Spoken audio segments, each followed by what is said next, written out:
So if you've done everything right in the job and internship search, you're rewarded with an interview.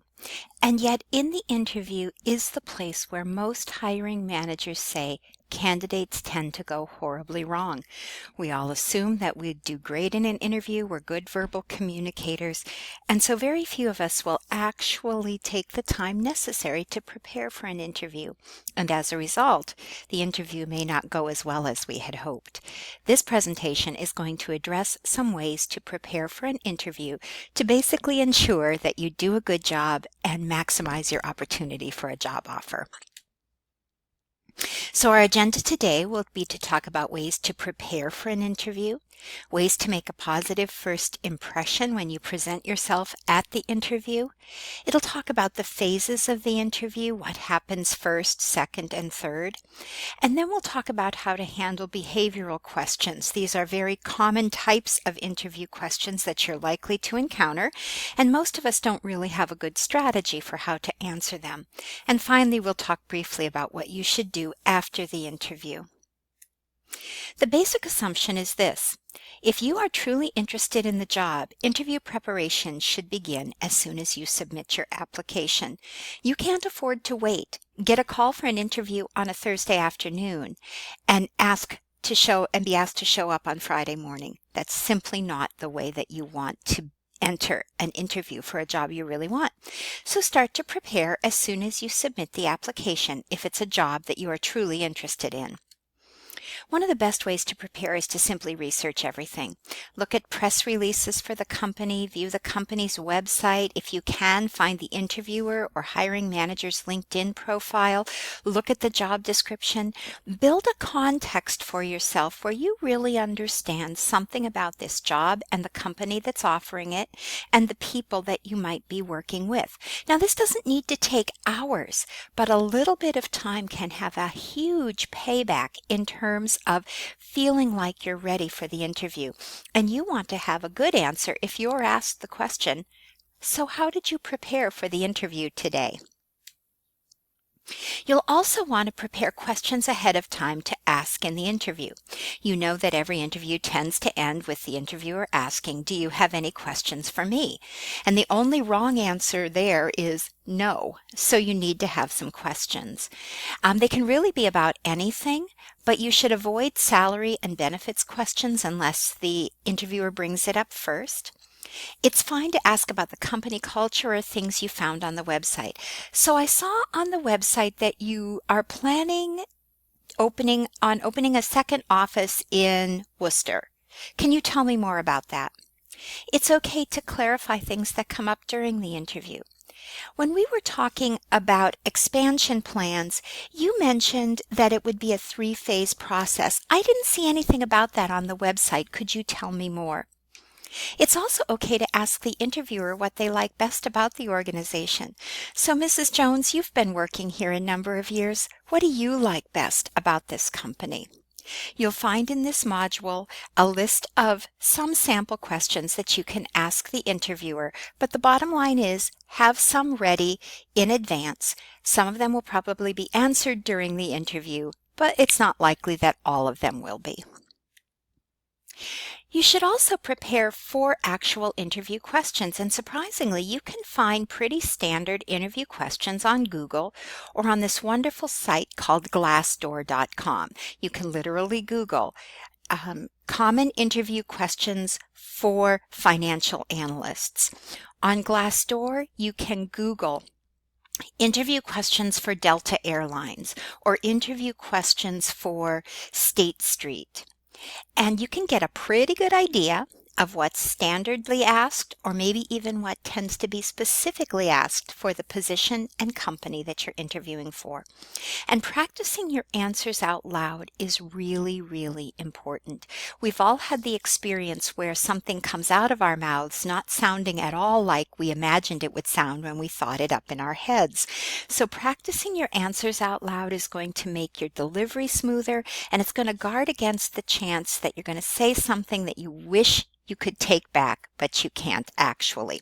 Practicing your answers out loud also gives you a good sense for how long your answer should be and how to start and how to stop. As you get ready for the interview, make sure you know how to get to your destination. Don't just think you know, you might actually want to do a dry run. Nothing's more stressful on the day of an interview than realizing that you don't actually know where you're going or you haven't allowed enough time to get there and you're going to be late. Bring extra copies of your resume in case there are multiple interviewers in the interview, and prepare your wardrobe in advance. You don't want to get up the morning of your interview and discover that what you plan to wear has a hole in it or is dirty. And get everything ready 24 hours before the interview so that the day of the interview, you're not worried about those logistical items. And let's, by the way, talk about wardrobe and how to dress. The basic idea is that the way you dress shows respect for the process, so you're going to dress better than you would for the job. Even if the job is done in casual attire, for the interview, you're going to want to step it up a little to business casual or even to full business attire. If you're going to make a misstep on your attire, it is better to be overdressed than underdressed. And wear clothing that isn't a barrier to you. In other words, you shouldn't have to worry that your shirt is going to come unbuttoned or your sleeves are too short or your jacket's too tight. Your clothing should not get in your way and it shouldn't be a distraction to the interviewer. So therefore, I recommend that you check all sitting and standing positions to make sure that you're comfortable and that you're not showing too much cleavage or your shirt isn't coming untucked. You just don't want to be distracted by your clothing. You should pay attention to your hair, women to your makeup and jewelry, so that none of those things is getting in your way, and men and women should have shoes and fingernails clean and polished. You'll want to arrive on time, and that minute means 5 minutes before the scheduled time. There's an old saying that says, 10 minutes early is early, 5 minutes early is on time is late. Now, you don't want to arrive at the specific interview location significantly early because then that sort of puts pressure on the interviewer. Oh my goodness, he's here already. I wasn't expecting him for another 15 minutes. It's fine if you're at the company or at the geographic location early, but don't show up to the actual interview room until about 5 minutes before your scheduled time. And in terms of your mindset, consider the interview to start the minute you walk out your front door and not end until you're home. You never know who's going to see you along the way, and it takes some time to get into that mindset. So if you don't get into your interview mindset until you show up at the specific interview site, what do you do when you find out that you rode up in the elevator with the interviewer? Or that the person that you yelled at in the parking lot for taking your place was actually the hiring manager? So get that interview mindset in your head from the time you walk out your front door. You do want to make a positive first impression, and that's done with a firm handshake, smile, and eye contact, and that's true for men and women. You want to be confident, upbeat, and focused, but nerves are normal and they don't count against you. Every interviewer knows that candidates are nervous. They're not looking for perfection. They're looking for people who are poised and can handle unusual and uncomfortable situations. So it's not about perfection. It's just about being your best professional self. When you speak, be aware of the volume, tone, clarity, and pace of your speech. It can help to use a video practice tool. I've included one here. Sometimes you'd be surprised how slow we speak, how fast we speak, how soft, how loud. So we just want to be aware of the actual mechanism of delivery. What does our voice sound like? Are we understandable? And don't forget body language. Too much gesturing, looking away, fiddling with hair, scratching, all of these things are distractions, and watching a video of yourself answering interview questions can sometimes be a good but painful reminder of habits that we need to change prior to the interview. Now, when you're in the interview, you're likely going to get some behavior-based questions. These are questions that are intended to demonstrate your thought process and how you would have handled or have handled common work situations.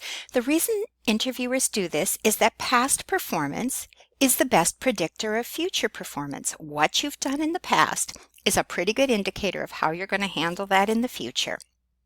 Usually, behavior-based questions come in two varieties.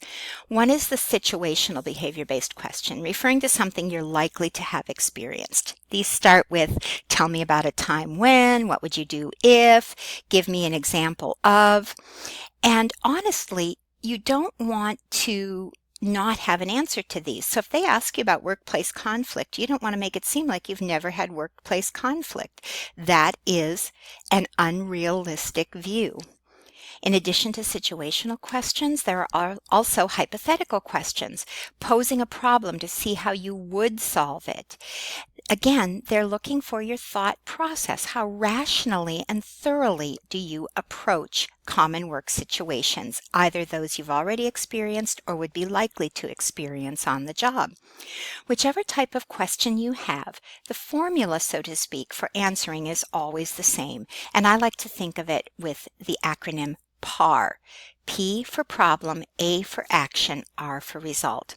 PAR means that you briefly explain the circumstances, you talk about what you did or what you would do and how you decided or would decide, and then you conclude with a result. What happened afterward, or what would you hope would be the outcome of your decision?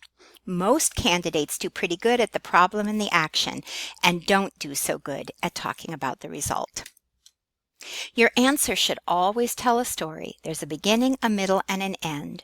Your thought process should be clear, and eliminate unnecessary detail. Cut to the chase. Don't take a ton of time setting up the situation.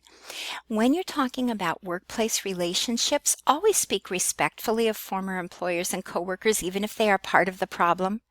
And don't forget the result. So I'm going to give you an example on the next slide. Your result should always be positive, even if the actual outcome of the event was not. Now, this is an example from my own life, where one time on the job I had 2 major projects due at essentially the same time, and I didn't leave enough time to get them done.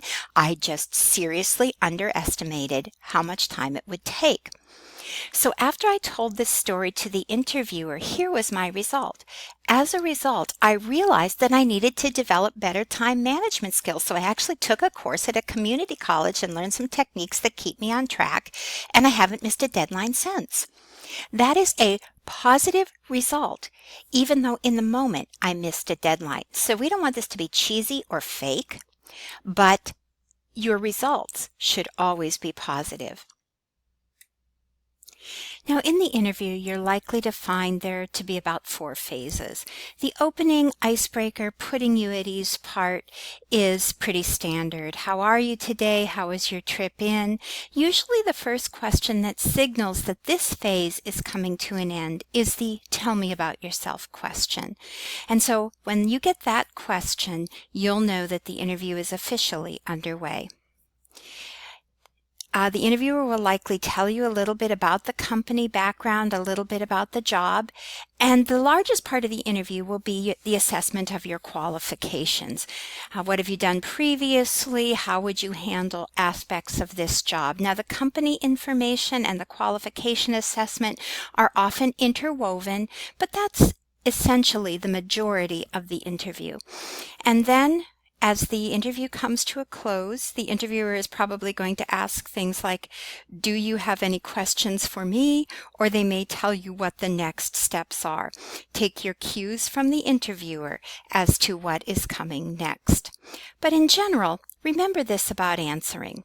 Every question is ultimately about the job. Everything from tell me about yourself to do you have any questions for me? And the interviewer, while warm and friendly, is not your friend, so be careful not to be too casual. Never forget that this is a business transaction. Keep your answers concise, no more than 90 seconds. Ask for clarification on a question if necessary, and take a moment to formulate your answer before you begin. The few seconds that it takes for you to think through what you're going to say is never as long as it seems, and it can keep you from having to restart and looking unprepared. After the interview, follow up with a thank you, and follow up in a way that allows you to do your best. From start to finish, the interview will seal the deal. Put forth your best effort and you'll have success.